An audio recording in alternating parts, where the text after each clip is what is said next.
Some big changes could be coming to food nutrition labels very soon. The FDA proposing this new version that you see there on the right. Look at the difference. The most obvious thing, yep, that calorie count blown up real nice and big.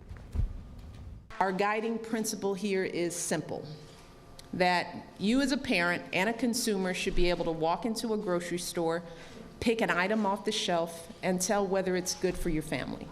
That's the First Lady, of course. She's been spearheading this. We're here with Neva this afternoon. She's a registered dietitian, nutritionist with a lot of experience in the field.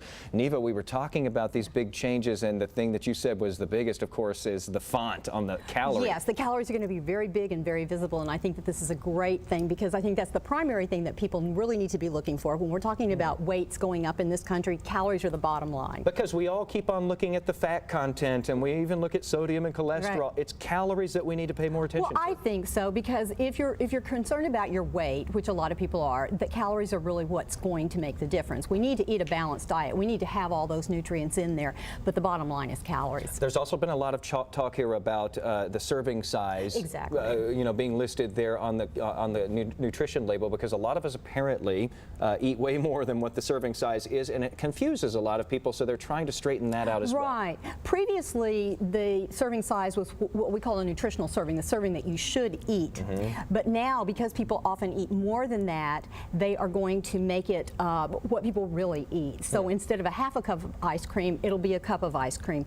Or if something is in a single serve package, like a 20-ounce beverage, now it'll just be one serving, even though technically it could be 2 or 2.5 servings. Well, finally, though, because a lot of people will consume that whole soda, not realizing that they've just had 2.5 servings. Exactly. And they also are going to say, instead of saying calories per serving, which they've always done, and then you have to look down and figure out what the serving is, they're going to actually put the serving there. So calories per 20 ounces or calories per one slice. You don't have to do as much math anymore there. The other big change that they've been talking about a lot is involving sugars. We're all eating too much sugar probably, but what they're going to do is they're going to start breaking it down as to how much natural sugar is in it and then how much they pour it in after the fact? The way that it's listed now, it's a sub-category under carbohydrates. So you have carbohydrates, and then you have fiber, then you have sugars, and now it means total sugars, both natural and added. And now they're going to have another subcategory under sugars that is added sugars.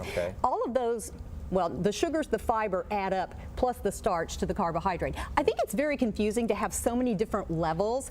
I think the main thing that people need to remember is that sugar should be used in moderation, and choose your sugars by the company they keep. So things like yogurt, breakfast cereal, flavored milk, cereal bars, those are things that are nutrient packed, and they may have a little sugar to help them be more palatable, or even just to help them stay moist or brown. So there's a lot of reasons sugar is in there. We're out of time here, but last question, do we get healthier and skinnier with this new nutrition label, do you think? If you use the label to plan a healthier diet, it definitely will help you. Okay, got to follow the label though. Thanks, Neva, for coming on.